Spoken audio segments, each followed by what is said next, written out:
Coaching मी जेव्हा training घेते self डिफेन्सचं, basic अंडरस्टँडिंगसाठी म्हणून आपण एक लिमिट, लोअर लिमिट टाकतो, पण अप्पर लिमिट काहीही नसतं. ह्या सगळ्यांनी इथे जर का अटॅक केला तर कॉलर बोनला हेअरलाईन फ्रॅक्चर तरी नक्कीच होऊ शकतं. म्हणजे मी एक्स्ट्रीम सांगते, बरोबर राईट. म्हणजे मी असं म्हणत नाही की तुम्ही एकदम फिट पाहिजेत, स्लिम अँड ट्रिम असं काही गरज नाहीये. Every person can do it irrespective of her age, his age, weight, nothing. म्हणजे त्याचा काही संबंध नाहीये.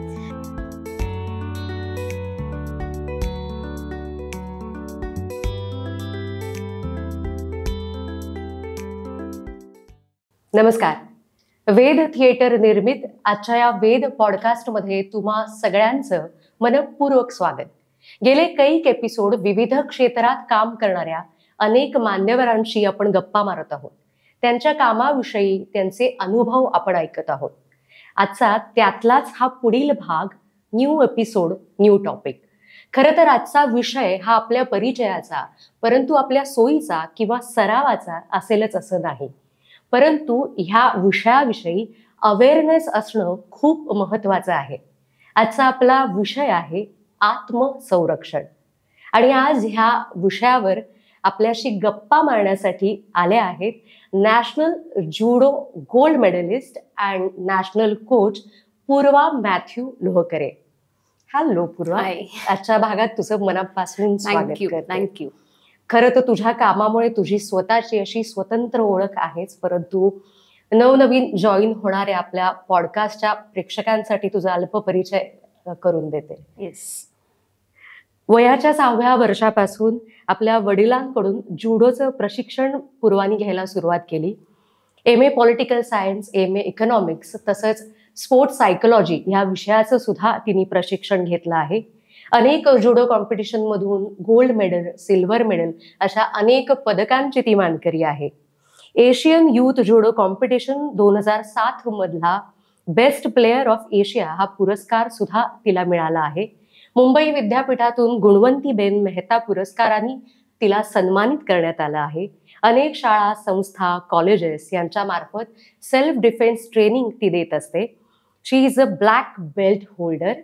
आणि महाराष्ट्र खेलो इंडिया गेम्समध्ये तिला कोच म्हणून आमंत्रित करण्यात आलं होतं. सो क्षणाचाही विलंब न करता थेट पहिल्या प्रश्नावर येऊया. ट्रेनी, नॅशनल कोच, वेगवेगळ्या कॉम्पिटिशन्स, तर हे सगळं करणारी पूर्वा, तिचं लहानपणापासून काय गोल होतं का तुझं टार्गेट सेट होतं? माझं ऍक्च्युली कसं आहे, माझं बॅकग्राऊंड अशी आहे की माझे आई वडील मिस्टर के मॅथ्यू आणि मिसेस लिनाऑक मॅथ्यू हे दोघं जे माझे आई वडील तेच माझे कोच. सो येस, सो त्यांच्याच अंडर मी शिकले. पण म्हणजे बऱ्याच जणांना असा प्रश्न पडतो की म्हणजे आई वडील त्या फील्डमध्ये म्हणून म्हणजे ती त्याच फील्डमध्ये तिला, काही जण म्हणतात की फोर्सफुली गेली का किंवा काय, तर नाही. I had an option. मला आई वडिलांनी ओपन चॉईस दिलेला होता. लहानपणापासून मला ते घेऊन जायचे क्लासेसमध्ये. आपल्या टिळकनगर शाळेच्या पटांगणात क्लासेस चालायचे. वाजपेयी सर असायचे तेव्हा क्लास बघत, सुरेंद्र वाजपेयी सर. आणि ते क्लासेस बघता बघता सगळ्या इतरांशी खेळत खेळत त्यांच्याकडून बघत बघत मग हळूहळू माझी आवड अशी निर्माण झाली.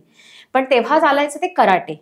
1985 पासून ॲरोमा या बॅनर खालती आपल्या क्लासेस चालू होते डोंबिवलीत. पण मग माझ्या वडिलांना तेव्हा कळलं, जसं ते आत जास्त मुरत गेले त्या फील्डमध्ये कराटेमध्ये, की कराटेला अजून शासनाची तेवढी मान्यता नव्हती आणि त्याच्यात भरपूर वेगवेगळे प्रकार होते. सो ते एकता नव्हती त्या खेळात बेसिकली. त्याच्यामुळे त्यांनी जुदोचं प्रशिक्षण घेतलं मुंबईला जाऊन मिस्टर NT बंगेरांच्या अंडर. प्रॉपर ट्रेनिंग घेतलं, ब्लॅक बेल्ट झाले जुदो फेडरेशन ऑफ इंडियाचे, आणि मग त्यांनी इथे कोचिंग सुरू केलं.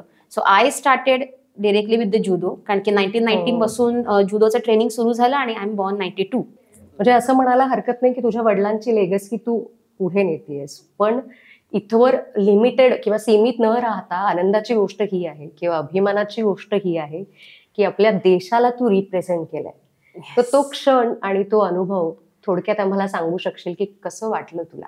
आत्ता प्रश्न विचारला तरी डोळ्यासमोर आला आणि एकदम अंगावर काटा आला. ती होती एशियन जुडो चॅम्पियनशिप आणि लकीली ती त्या वर्षी इंडियात होती, गाचीबाऊली स्टेडियम मध्ये हैदराबादला. तर खूप तयारी होती, कारण की आणि प्रेशर होतं, बिकॉज इंडियामध्ये होतंय, आपण खेळणार आहोत, तर आपला जो लोकल क्राऊड आहे तो असणार आहे तिकडे. आणि तेव्हा जरा जास्त प्रेशर वेगळं असतं की आपल्या क्राऊड समोर प्रूव्ह करणं वॉट इज डिफरंट थिंग. आणि आय वॉज व्हेरी स्मॉल, म्हणजे मी आय गेस 10वीत होते तेव्हा. तर त्या 10th मध्येच होते. 10th it was my very कमी वयात म्हणजे येस, तेव्हा स्टार्ट हो, म्हणजे आय रिच्ड.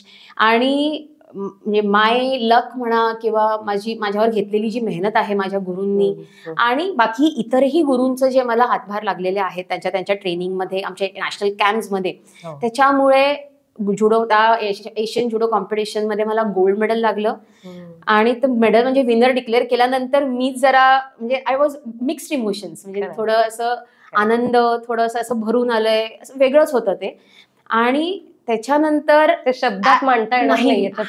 येस, आणि इंटरनॅशनल नॅशनल फ्लॅग वगैरे वरती जाणार, नॅशनल अँथम. आणि आता इंडियामध्ये होतं तर आपला आर्मीचा बँड होता, आर्मीचा बँड इथे लाईव्ह नॅशनल अँथम आपलं प्ले करत होतं अक्षरशः. आणि मी एनसीसी कॅडेट होते, टिळकनगर शाळेतून मी एनसीसी केलेलं आहे एक्सटर्नल. त्याच्यामुळे ते फ्लॅग वरती जाताना सॅल्यूट आपोआप, आणि मी तशीच उभी होते आणि अंगावर कम्प्लीट काटा. आणि त्या कॉम्पिटिशन मधलं भारतातलं ते पहिलं गोल्ड मेडल होतं, भारतासाठी मिळालेलं. त्याच्यामुळे सगळ्यांनाच इतका आनंद झालेला होता आणि इव्हन आर्मी बँड खुश होतं. So it was very different atmosphere, म्हणजे असं एकदम कुठेतरी वेगळ्याच दुनियेत गेलेलो. पण ते अजूनही तो मोमेंट म्हणजे डोळ्यासमोर येतो की अक्षरशः जात नाही, अंगावर काटा आल्याशिवाय राहतच नाही. हे सगळं करत असताना आपला जो आजचा विषय आहे, बिकॉज नाव you are a self defence trainer, right, असं म्हटल्यावर आपण साधारण म्हणतो की आत्मसंरक्षण, काळाची गरज. पण ह्याला असं सीमित करण्यापेक्षा असं कुठेतरी तुला पूर्वा वाटतं का की हे फक्त काळाची गरज न राहता आपल्या जीवनशैलीचा तो भाग असायला हवा? Yes, very true. ऍक्च्युली जीवनशैलीचा भाग असला पाहिजे. म्हणजे साध्या भाषेत सांगायचं तर आपले ज्या बेसिक नेसेसिटीज आहेत, बेसिक नीड्स आहेत, त्यातलं आता सगळ्यांनीच, फक्त महिला किंवा फक्त मुलींसाठी नाही, तर पुरुष, मुलं, सगळ्यांसाठीच, कुठल्याही एज व्यक्ती, इरिस्पेक्टिव्ह ऑफ द एज. म्हणजे मी जेव्हा ट्रेनिंग घेते सेल्फ डिफेन्सचं, बेसिक अंडरस्टँडिंगसाठी म्हणून आपण एक लिमिट, लोअर लिमिट टाकतो, पण अप्पर लिमिट काहीही नसतं. म्हणजे अगदी 60च्या वरच्या 80 वर्षाच्या पण आज्या जर का त्यांना विल पॉवर आहे, सेल्फ डिफेन्स करायला काहीच हरकत नाही शिकायला. व्हेरी बेसिक टेक्निक्स असतात, त्याच्यामुळे त्याच्यात काहीच प्रॉब्लेम नाहीये. सो ही बेसिक नेसेसिटी ही नक्कीच झालेली आहे. आणि आत्ताचा जर का काळ बघितला, समाजात जे घडतंय त्याप्रमाणे पाहिलं तर ती काळाची गरज पण आहे. सो मी तर म्हणेन हे दोन्ही आहे, काळाची गरज आहेच, पण हे स्वतःची नीड आहे म्हणून शिका, फक्त काळाची गरज आहे म्हणून शिकू नका. कारण की दोन्हीमध्ये शिकताना ना आपला मोटिव्ह डिफरंट असतो.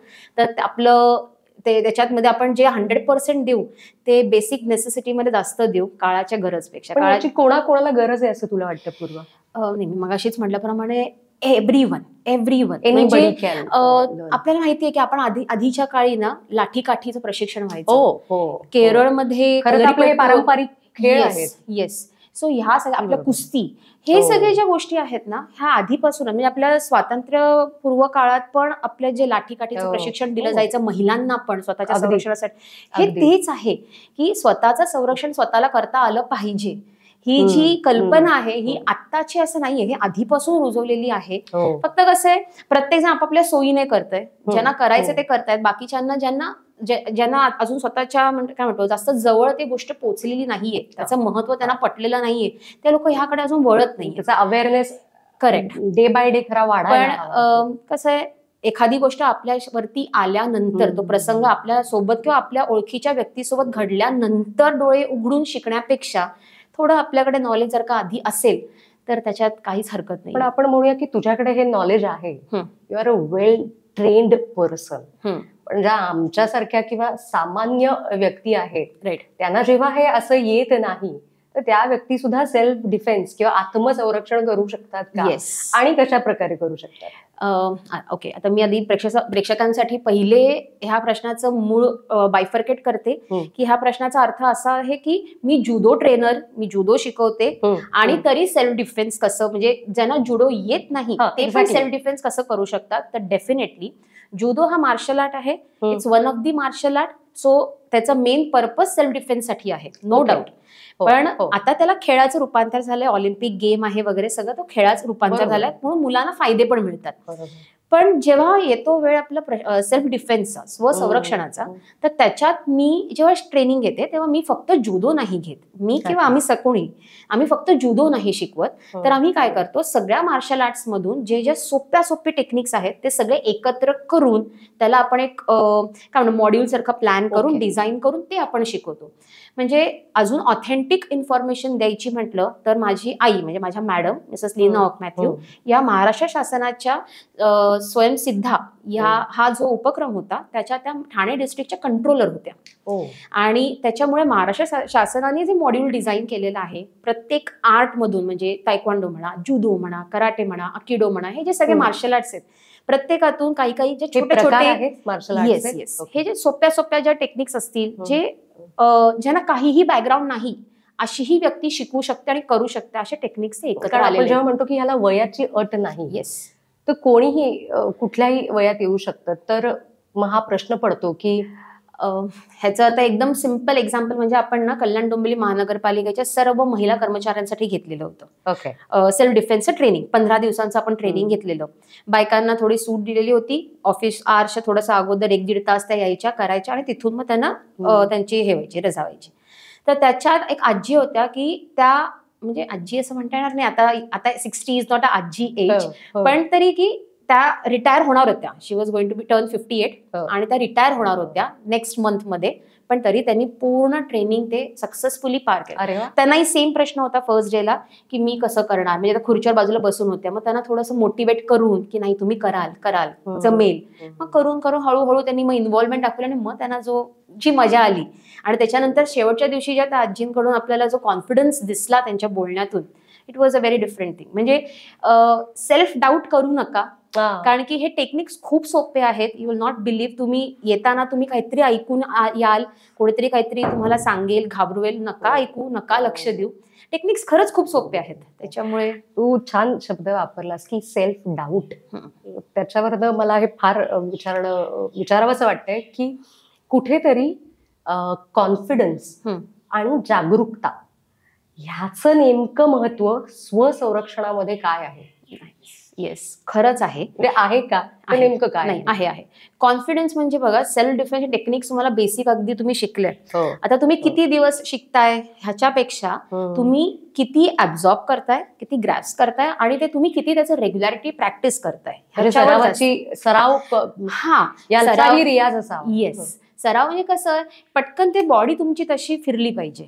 म्हणजे मी असं म्हणत नाही की तुम्ही एकदम फिट पाहिजेत, स्लिम अँड ट्रिम, असं काही गरज नाहीये. Every person can do it irrespective of her age, his age, weight, nothing. म्हणजे त्याचा काही संबंध नाहीये. पण कॉन्फिडन्स तुम्ही हे शिकल्यानंतर तुम्हाला जो येणार आहे, it's going to be something different. म्हणजे आता असं मला वाटतं की अरे काय मला कोण करणार आहे, ठीक आहे. नाही, हा स्वतःवरती असलेला विश्वास चांगली गोष्ट आहे, पण आपल्याला येत असताना जो वेगळा confidence, that is a different level. आणि जागरूकता म्हणाल तर पहिले म्हणजे जागरूकता नाही ह्याची खंत व्यक्त करते. म्हणजे मी अजूनही बघते की आता तर शाळांमध्ये पण काही मोबाईल्स मुली यूज करतात. कॉलेजमध्ये तर आपण आहेच म्हणजे यूज टू. पण मुली येता जाता, मुली असं नाही, मुलं पण म्हणता येईल, म्हणजे मुलं इन जनरल येता जाता रस्त्याने चालत असते. साधारणतः कोणती व्यक्ती आपण म्हणू चालताना, म्हणजे आता डोंबिवलीचं उदाहरण दिलं तर घरून स्टेशनवर जाताना किंवा वरती आपण जो आपला फ्लायओव्हर ब्रिज आहे तिथे जरी बघितलं तरी कानात हेडफोन्स घालून चालत असतात लोक. म्हणजे समोरचा माणूस येऊन आपल्याला काही त्रास देईल, शरीराचा तो भाग झालाय. म्हणजे आता स्त्रियांबद्दल बोलायचं तर स्त्रियांना असं म्हटलं जातं की एक सिक्स सेन्स असतो की आपल्याला कळतं. पण तुम्ही जर का दोन्ही कानात हेडफोन्स घालून आहात आणि तसं त्याच धुंदीत चालताय तर तुम्हाला कळणार पण नाहीये.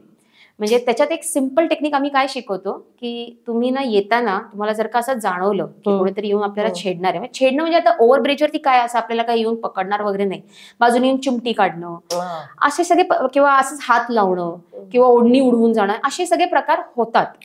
तर अशा वेळेला तुमचं फक्त लक्ष जर का नीट असेल, अवेअर असाल, जागरूक असाल तुम्ही, तर त्यावेळेला ना फक्त एक कोपर असा बाहेर काढायचा, येता येता पटकन एक कोपर बाजूला मारून टाकला आपल्या कोपऱ्याने, तर त्याला कळतं की हिला कळलेलं, हिने आपल्याला केलंय, 4 लोकांमध्ये गवगवा. कारण की काही बायकांचं असंही असतं की उगीच कशाला लोकांमध्ये चर्चा, असंही काही मेंटॅलिटी असते. मग नका करू चर्चा ना, तुम्ही तुमचं तुम्ही रिॲक्ट करा. पण म्हणजे त्याला धडा द्या. मोमेंट्सचा वापर करून पण सेल्फ डिफेन्स आणि त्याला जोडून विचारेन मग आपल्या शरीराचा अवयव आणि आणखीन कुठल्या गोष्टी आहेत, कारण ह्या आपल्या बायकांच्या लेडीज पर्स मध्ये खूप साऱ्या गोष्टी असतात. तर त्याबद्दल पण थोडं सांग ना, की त्याचा वापर करून सेल्फ डिफेन्स कसा करायचा. येस, शरीराचा वापर म्हणजे हात पाय तर आपण नक्कीच वापरू शकतो. आणि सगळ्यात पहिले ना वापर करायच्या अगोदर पण आम्ही शिकवतो वीक पॉइंट्स शरीरावरचे. म्हणजे कुठल्या पॉइंट्सवर अटॅक केल्यानंतर जास्त म्हणजे ते मार्मी लागतं म्हणतो ना, की जोरदार लागेल, घाव होतो, कमी ह्याच्यात कमी एनर्जीमध्ये तुम्हाला जो रिझल्ट हवाय, आउटपुट हवाय ते मिळेल. सो वीक पॉइंट्स पहिले दाखवले जातात. पण मग आता हातपाय नाही, म्हणजे हातपायांसोबतच इतर कुठल्या वस्तू वापरता येतील असा प्रश्न असेल तर बेसिकली पर्स आपण फिरवून मारू शकतो. पर्समध्ये चावी असते, हातात मोबाईल असतो, मोबाईलच्या एजने आपण अटॅक करू शकतो. त्याच्यानंतर कॉलेजला येणाऱ्या जाणाऱ्या मुलींकडे कधी कधी रजिस्टर्स हातात रोल करून असतात. रजिस्टर ते जे रोलचं जे एज आहे ना त्यांनी करू शकतो, पेनानी करू शकतो. पायात हिल्स घालतात काही जणी, हिल्सने अटॅक करू शकतो. नख. So there are many things. म्हणजे आपल्याला छत्री, पाण्याची बॉटल, म्हणजे फक्त कसं आहे योग्य त्या वस्तूचं योग्य त्या पॉइंटवरती तुम्ही जर का अटॅक केला तर तुम्हाला जो हवा तो रिझल्ट मिळणार आहे. पण आपण जेव्हा म्हणतो की शारीरिक अवयवांचा वापर करून, पण मग हे सगळं करताना असं तुला कुठेतरी वाटतं का की किंवा ह्या सगळ्यामध्ये फिजिकल फिटनेस, तुमचं आरोग्य ह्याचा काय रोल आहे? म्हणजे ते उत्तमच असावं, राईट, पण तरी सुद्धा कारण वयानुरूप सुद्धा ह्याच्यात फरक पडत जातो. बरोबर. फिजिकल फिटनेसचं महत्व किती आहे आत्मसंरक्षणामध्ये? सेल्फ डिफेन्स किंवा आत्मसंरक्षण म्हटलं तर फिजिकल फिटनेस करेक्ट तुम्ही म्हणालात महत्वाचं आहे, नो डाऊट. कारण माझी आता जी ताकद आहे, मी सपोज 40 मध्ये आहे, ती 60 कडे झुकणारी स्त्री असेल, 70ची असेल, व कुठलीही व्यक्ती असेल, पण म्हणतो तरुणपणी एक जी ताकद असते ती नसणार पुढे. मग काय? मेंटल फिटनेस जास्त महत्वाचं आहे. कारण की तुम्ही मेंटली किती स्ट्रॉंग आहात ते जास्त सगळ्यात जास्त महत्वाचं. मानसिक स्वास्थ्य. येस, कारण तुम्हाला आतून वाटलं पाहिजे की येस मी करू शकते, मी मारू शकते. हा जो आतून मेंटल कॉन्फिडन्स आहे फिजिकल पेक्षा पण. कारण की बघा मी असं स्पष्ट सांगेन की हातात काठी घेतलेली आजी पण तिने जर का मनाशी ठरवलं तर तिथे काठीने पण मारू शकते समोरच्याला. अगदी. त्याच्यामुळे ना आपल्या मनाने किती तुम्ही स्ट्रॉंग आहात हे सगळ्यात जास्त महत्वाचं आहे सेल्फ डिफेन्सच्या बाबतीत. बरोबर. तर मी परत म्हणते ना की सेल्फ डिफेन्स शिकायला येताना बऱ्याच जणांचे अजूनही तुम्ही आता ह्या मार्फत पण आपल्या या पॉडकास्टच्या मार्फत पण बरेच गैरसमज दूर होतील असं माझी आशा आहे. कारण की ते झालेच पाहिजे, ते झालेच पाहिजेत. कारण त्या निमित्तानेच लोक पुढे येतील. कारण की असेच प्रश्न असतात, मग फक्त बायकांनी शिकायचं का, मग पुरुषांनी नाही का नाही शिकायचं? पुरुषांवरती आता सध्या अत्याचार होत नाहीयेत का, मुलांवरती होत नाहीयेत का? होत आहेत. मग त्यांनी पण शिकायला काय हरकत आहे? हा, आपण असं करू शकतो, आता आम्ही घेताना आम्ही मुलींचं वेगळं घेतो, मुलांचं वेगळं घेतो का?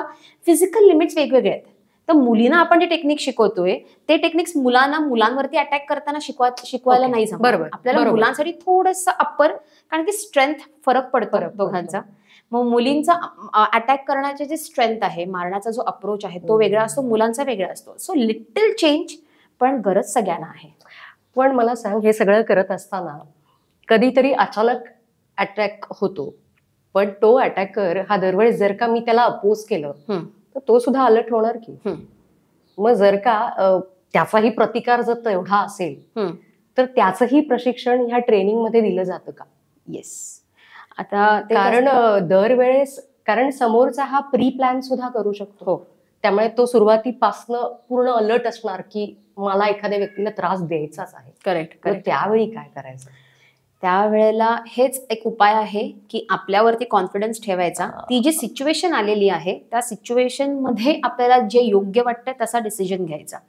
आम्ही इथे शिकवतो, म्हणजे परत इथे अवेअरनेस हा मुद्दा येतो, सेल्फ कॉन्फिडन्स हा मुद्दा येतो. येस. हे म्हणजे बेसिक गोष्टी आहेत. आम्ही सेल्फ डिफेन्सचं जेव्हा ट्रेनिंग डिझाईन करतो त्याच्या डे 1 लाच सांगतो की तुम्ही इथे शिकवलेले टेक्निक्स किती लक्षात ठेवाल किती नाही आम्हाला काही माहित नाहीये, पण 2-3 गोष्टी ज्या आहेत ह्या नक्की लक्षात ठेवा की सेल्फ कॉन्फिडन्स, अवेअरनेस आणि जे शिकवलेले वीक पॉइंट्स आहेत ते वीक पॉइंट्स नक्की तुम्हाला माहिती असले पाहिजे. वीक पॉइंट्स बद्दल थोडक्यात सांगू शकशील कुठले आहेत?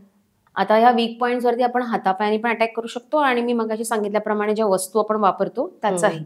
तर आता सगळ्यात पहिले इथे टाळू, म्हणजे आपण म्हणतो ना लहान बाळाचे टाळू, तो जो पार्ट आहे तो खूप पहिला सगळ्यात मोठा वीक पॉइंट आहे. आता मी वीक पॉइंट ना टॉप टू बॉटम आम्ही शिकवतो, कारण कसं आहे परत असंच आहे की सिच्युएशनल आहे. समोरचा जो अटॅक करणारा आहे तो माझ्याच उंचीचा येईल अगदी, किंवा माझ्याहून किती मध्ये फरक असतो. राईट. सो आपण त्यांना वेगवेगळे ऑप्शन्स देतो की बाबा आता माझ्याहून खूप उंच आला तर माझा हात त्याच्या टाळूपर्यंत अटॅक करायला काही पोचणार नाही, आणि परत ताकद पूर्ण सुद्धा. म्हणजे मी ताणून ताणून पोचवायचा मारायचा प्रयत्न केला तर तो जो फोर्स आहे किंवा त्याच्या बदल्यात जर का मी त्याच्या चेस्ट वरती सोलार प्लग्स मध्ये अटॅक केला तर तो जो फोर्स असणार तो डिफरंट असणार. सोलार प्लग्स इथे जिथे आपल्या बरगड्या ना शेवटची बरगडी जिथे जुळते दॅट इज तिकडे आतमध्ये आपण जर का सगळ्यांनी तुम्ही बोट घालून बघितलं तर इथे आपला एक खड्डा असा असतो, that is a point solar plugs. So let's go from top to bottom. वरपासून टाळू, त्याच्यानंतर इथे हे टेम्पल, डोळे, डोळ्यांमध्ये तर अक्षरशः एक बोट घातलं तरी आपण दोन्ही बोटाने अटॅक केला म्हणजे चावी पेन हे तर आहेच आहे. अगदी. नाक, नाकाच्या इथे खालती हे जॉईंट जे आहे ते, कानांच्या मागे खालती एज खाली जिथे जॉ आपला जॉचा जो बोन आहे तो जिथे आहे आणि कान जिथे संपतो तिथे एक आहे आतमध्ये खड्डा, आतमध्ये प्रेस करायचा. त्याच्यानंतर इथे कंठ, हा पण बघितला तर सरळ नाही आत घालून आपण असं आत हुक करतो तेव्हा ते असं तुम्ही जस्ट आरामात अगदी हळू तुम्ही दाबून स्वतःला जरी बघितलं ना तरी ठसका लागेल. हो इथे. त्याच्यानंतर इथे कॉलर बोन लांब असतो आणि बारीक असतो, त्याच्यामुळे तिथे अटॅक केला जड वस्तूनी किंवा हातानी जोरदार पण तो फोर्सफुली. Yes of course forcefully. इथे सगळे आपण बाकीच्या वस्तूंनी पण किंवा डोळ्यात बोट वगैरे घालून करू शकतो. इथे फोर्स एक तर हात तुमचा तगडा असेल तेवढा, तर छत्री, पाण्याची बॉटल ह्या सगळ्यांनी इथे जर का अटॅक केला तर कॉलर बोनला हेअरलाईन फ्रॅक्चर तरी नक्कीच होऊ शकतं. म्हणजे मी एक्स्ट्रीम सांगते, बरोबर राईट. त्याच्यानंतर मी तुम्हाला म्हटलं इथे सोलार प्लग्स, इथे फ्लोटिंग रिप्स. फ्लोटिंग म्हणजे खालच्या ज्या 2-3 बरगड्या असतात ना त्या फ्लोट करतात, त्याला सपोर्ट नसतो as such. सो तिथे अटॅक केला तरी तिथे आपल्याला लागू शकतं. त्याच्यानंतर फॉर मेल्स ग्रोइन, त्याच्यानंतर नीच्या समोर फ्रंट नी, बॅक साइड नी. फ्रंट नी म्हणजे कसं आपला गुडघा असं समोरच्या बाजूला बेंड होतो, असा रिव्हर्स जात नाही. मग समोरून जर का अटॅक केला तर म्हणजे मी घाबरत नाही, पण नी कॅप आपली डिस्लोकेट पण नी होऊ शकतो आणि फ्रॅक्चर होऊ शकतं. सो त्या एक्स्ट्रीम नीच्या बॅक साईडला. त्याच्यानंतर फूट टोजला, बोटांना, पायाची बोटं पण आपली लांब असतात, म्हणजे पायाच्या बोटांची हाडं ही अगदी अँकल पासून सुरू होतात, ती लांब असतात आणि बारीक असतात. त्याच्यावर मी परत असं अजिबात म्हणजे मला गैरसमज करून घेऊ नका, मी असं अजिबात प्रमोट करत नाही की तुम्ही हिल्स ॲज सच म्हणजे काय म्हणतो आपण फुटवेअरच्या रूपात हिल्स घालूनच फिरलं पाहिजे असं गरजेचं नाहीये. बट इन जनरल पण आपल्या स्वतःच्या टाचेनी पण आपण अटॅक केला जोरदार त्याच्यावर तरी आपल्याला इफेक्ट येतो. तो हे एकदम बेसिक म्हणजे जे फर्स्ट टाइम आपण हे शिकवतो हे एकदम बेसिक वीक पॉइंट्स. अजून डिटेलमध्ये बरेच आहेत, पण हे साधारण ह्या प्रशिक्षणाचा काळ किती असतो? म्हणजे हे 2 दिवसाचं आहे का? ट्रेनिंगचं ड्युरेशन काय आहे? आता ऍक्च्युली इतकं धकाधकीचं आयुष्य आहे की लोकांना सगळं इन्स्टंट हवं असतं. म्हणजे तुम्ही ना जर का 15 दिवस शिकलात तर तो जो इम्पॅक्ट आहे आणि तुम्ही जर का 2 दिवसात शिकलात नक्की म्हणजे तुम्ही जनरल एक लॉजिक लावा की 15 दिवसात जेवढं तुम्ही डिटेलमध्ये शिकाल तेवढं तुम्ही 2 दिवसात नक्कीच शिकू शकणार नाही. बट ठीक आहे, वी मेक शुअर की ऍटलिस्ट बेसिक गोष्टी ज्या पोचल्याच पाहिजेत त्या आपण त्याच्यात पोचवायचा प्रयत्न नक्कीच करतो. तर तुम्ही जितका वेळ द्याल तेवढं तुम्हाला त्याच्यातून बेनिफिट आहे. That's it. म्हणजे तुम्ही थोडंसं आपल्याला पण तेवढं इनपुट करायला लागतं, स्वतःकडून थोडा वेळ घालावा लागतो आणि मग काहीतरी आपण नक्कीच त्याचा रिझल्ट येईल. त्याच्यामुळे ट्रेनिंगचा विषय निघालाय. युअर अ नॅशनल कोच नाव. तू त्यामुळे ट्रेनिंग घेत होतीस, ट्रेनर, नॅशनल कोच, एवढ्या सगळ्या कॉम्पिटिशन. तर मला विचारायचंय एक तर तुझ्या कलेविषयी सांग आणि त्याला जोडून विचारते की हे सगळं करत असताना ऍज अ लेडी काही वेगळं जाणवलं का? कारण नाण्याच्या 2 बाजू असतात. येस, त्याचे बेनिफिट्स असतात, तशी दुसरी बाजू पण असते. करेक्ट. काय होतं सगळं? ओके, फर्स्ट ऑफ ऑल माझी कला, माझी art is judo. Judo basically is a marshal art, म्हणजे ज्याच्यामुळेच मी सेल्फ डिफेन्समध्ये पण आले. 1964 मध्ये हा ऑलिम्पिक गेम झालेला आहे. म्हणजे आता फक्त स्वसंरक्षणाची कला नाही तर तेव्हा ऑलिम्पिक गेम असल्यामुळे इंडियन गव्हर्नमेंटचा अप्रूव्ड गेम असल्यामुळे स्पोर्ट्स अथॉरिटी ऑफ इंडियाचा ए ग्रेड गेम असल्यामुळे आणि आता आपल्या खेलो इंडिया स्कीम मध्ये टॉप 16 गेम्स मध्ये हा आहे इंडियन गव्हर्नमेंटच्या. त्याच्यामुळे ह्या गेमला जे महत्व मिळालेलं आहे त्याच्यामुळे मुलं जेव्हा खेळतायत तेव्हा त्यांना मेडल्स मिळत आहेत, त्यांना स्कॉलरशिप्स मिळत आहेत, ही सगळी गोष्ट आहेच. पण त्याच्यानंतरही जॉबमध्ये ऍडमिशन्समध्ये जे बेनिफिट्स मिळत आहेत म्हणजे करिअर म्हणून याच्याकडे बघता येतं. डेफिनेटली ज्यांना इंटरेस्ट आहे ते नक्की त्याच्यात करिअर पण करू शकतात. म्हणजे जुडो रिलेटेडच म्हटलं तर डिरेक्टली तुम्ही कोचिंगमध्ये जाऊ शकता. कोचिंगमध्ये यू हॅव टू गेट म्हणजे ब्लॅक बेल्ट तुम्ही घेऊ शकता आणि कोचिंगमध्ये येऊ शकता. किंवा तुम्हाला गव्हर्नमेंट कोच म्हणून लागायचं आहे, स्टेट गव्हर्नमेंट किंवा सेंट्रल गव्हर्नमेंट, तर तुम्ही national diploma in coaching NIS national institute of exactly कुठे आहे? Netaji Subhashchandra national institute of sports हे पटियालाला आहे. जुडोचं हे अंडर स्पोर्ट्स अथॉरिटी ऑफ इंडियाच्या अंडर ही इन्स्टिट्यूट आहे. आणि आपल्याला जे सर्टिफिकेट मिळतं हे Indian government sports authority of इंडियाचं सर्टिफिकेट मिळतं.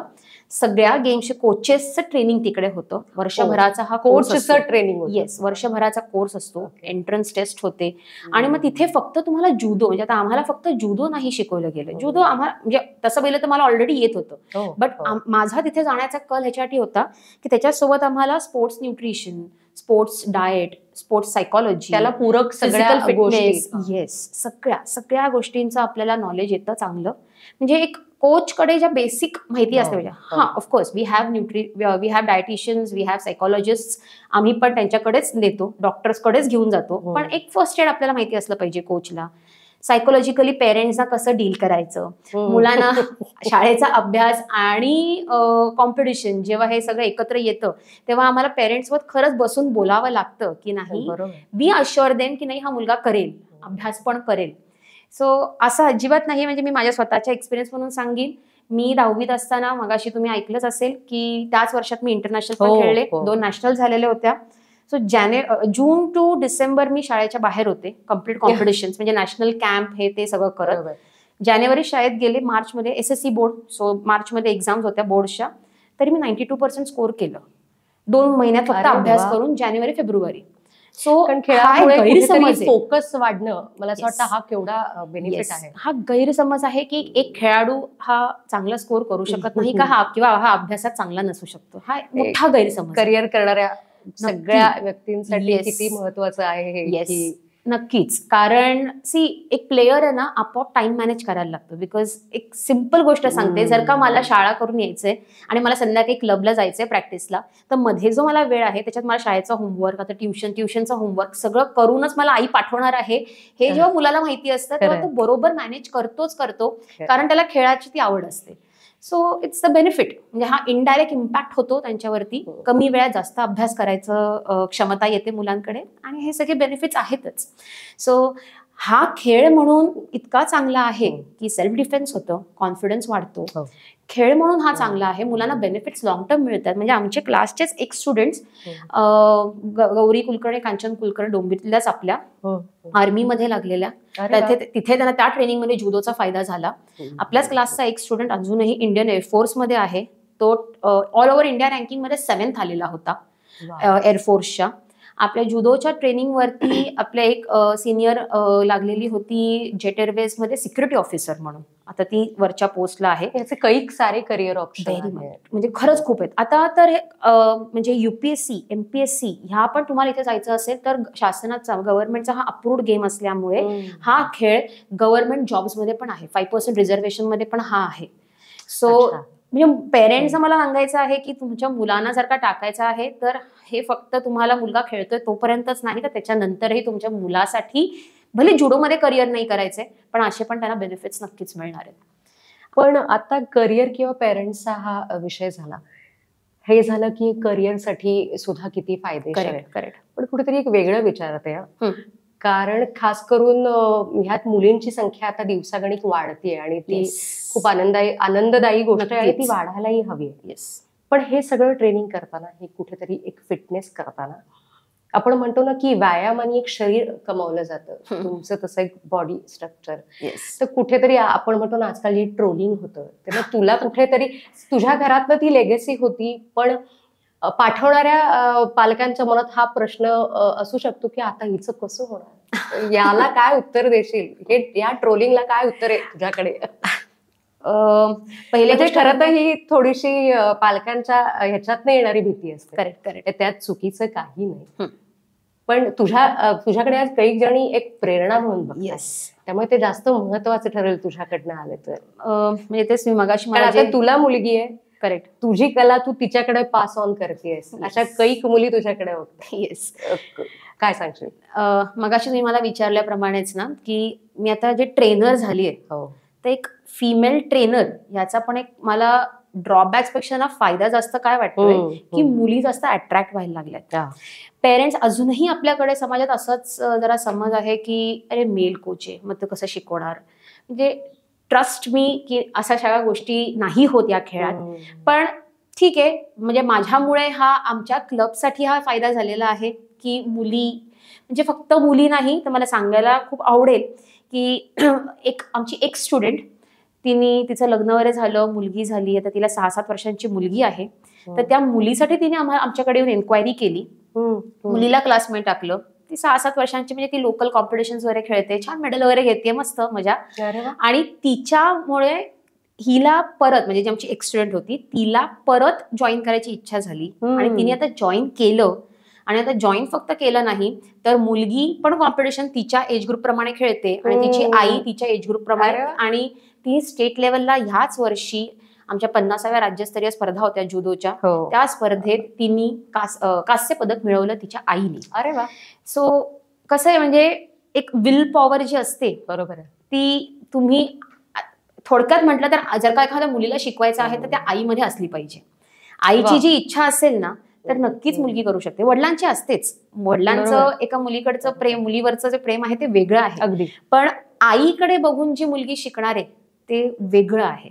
त्याच्यामुळे मी सगळ्या मुलींच्या आयांना स्पेशली, आणि इव्हन मुलांच्या पण, म्हणजे आईचं जे महत्व आहे हे इथे जास्त आहे की मुलाचं आपलं जे करिअर आहे हे तुम्ही कसं त्यांना सांगताय, तुम्ही कसं घडवताय, आणि एखादी गोष्ट घरात कशा प्रकारे प्रोजेक्ट केली जाते त्याच्यावरती त्या मुलांचं मत, सगळ्या गोष्टींबद्दलची जी मतं आहेत ती डिपेंड होतात.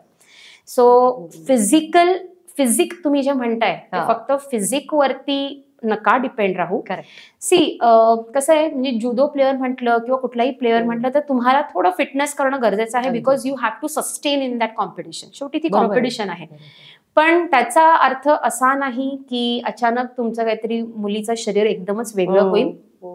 म्हणजे ट्रस्ट मी, आपण म्हणजे माझ्या कोचेस पासून, मॅथ्यू सर मॅथ्यू पासून आम्ही आमच्या क्लबमध्ये, विक्टरी जुडो क्लबमध्ये आतापर्यंत good player is good citizen ह्याच कंडिशन मध्ये आम्ही ट्रेन करतोय. एखाद्या प्लेयरचं रिझल्ट थोडा कमी झाला तरी चालेल, बट वी हॅवंट येट आणि we will never go in the wrong way. कारण की रॉंग वे म्हणजे आय गेस तुम्हाला कळत असतील ह्या गोष्टी, कारण की बाहेर बऱ्याच गोष्टी चालतात वेगवेगळ्या चुकीच्या मार्गांनी, वेगवेगळे सप्लिमेंट्स घेऊन मुलं रिप्रेझेंट करतायत आणि मेडल्स घेत आहेत. बट आम्ही आतापर्यंत टचवूड असं कधी केलेलं नाही आणि आम्ही आमच्या कोचेसची लिगसी ह्या बाबतीत पण फॉलो करतोय की हे कधी होणार पण नाही. भले तुझा रिझल्ट कमी आला चालेल, गोल्डचं सिल्वर झालं चालेल, सिल्वरचं मेडल नाही मिळालं तरी चालेल, बट ह्या गोष्टींकडे नाही. त्याच्यामुळे त्या बाबतीत तुम्ही एकदम म्हणजे काय डोळे बंद करून विश्वास ठेवू शकता की ॲटलिस्ट आमच्या क्लबमध्ये तरी ह्या गोष्टी होणार नक्कीच नाहीत. So trust us. आणि मुलींना येऊ द्या. जेव्हा तुम्ही मुलींना पुढे ढकलाल ह्या गोष्टींसाठी, तेव्हा त्या मुलींमधला जो तुमचा कॉन्फिडन्स आहे तो मे बी माझ्याकडे बघूनच तुम्हाला कळला असेल की लहानपणापासून मला ते ॲटमॉस्फिअर चांगलं मिळालं, माझं अपब्रिंगिंग चांगलं झालं, मला कंडिशनिंग चांगली झाली, लग्नानंतर पण माझं सगळं चांगलं झालंय. त्याच्यामुळे म्हणजे माझा जुदो मधलाच पार्टनर माझा आता नवरा आहे. त्याच्यामुळे मला आत्ताही आम्ही दोघं मिळून क्लब बघतो. त्याच्यामुळे माझ्यासाठी ओव्हरऑलच खूप चांगली कंडिशन आहे. पण सगळ्यांनाच नसते. सो त्याच्यामुळे आई वडिलांनी जर का इनिशिएटिव्ह घेतला तर मुलगी ॲटलिस्ट लग्नाच्या अगोदर तरी सगळं शिकून सेट झाली तर पुढचं तिचं पण आयुष्य, देव न करो काही हो, पण पुढचं आयुष्य तिचं सुखाचं हो. सो ह्या बाबतीत पण अशा प्रकारे फक्त पैशांची तडजोड करून ठेवा मुलीच्या बाबतीत, काही इन्व्हेस्टमेंट करून ठेवा, तर हे अशी पण एक इन्व्हेस्टमेंट नक्कीच करा मुलीसाठी. म्हणजे हिचं काय होईल, तर ती काय करू शकते, तर ती देशाला रिप्रेझेंट करू शकते, ती गोल्ड मेडल मिळवू शकते आणि ती नॅशनल कोच होऊन पुढील पिढीला घडवू शकते. याचं नक्कीच. उत्तम उदाहरण मला असं वाटतं तू आहेस. तर तुम्ही दोघेही आता पुढील पिढी घडवताय. मी नेहमी असं म्हणते की पुढील पिढी ही खूप टेक्नो सॅव्ही आहे, ती डिजिटल पिढी आहे. येस. तर ह्या प्रश्नाने आपण समारोप करूया की ह्या नवीन डिजिटल पिढीला आत्मसंरक्षणाचं महत्व काय सांगशील? डिजिटल पिढी नक्कीच आहे. मी माझ्या मुलीवरूनच सांगेन. हो. 14 महिन्यांची आहे, पण तिला मोबाईल हँडल करता येतो. आणि हे So, आपण I can see that. थांबवू शकत नाही. नाही, अजिबात नाही थांबू शकत.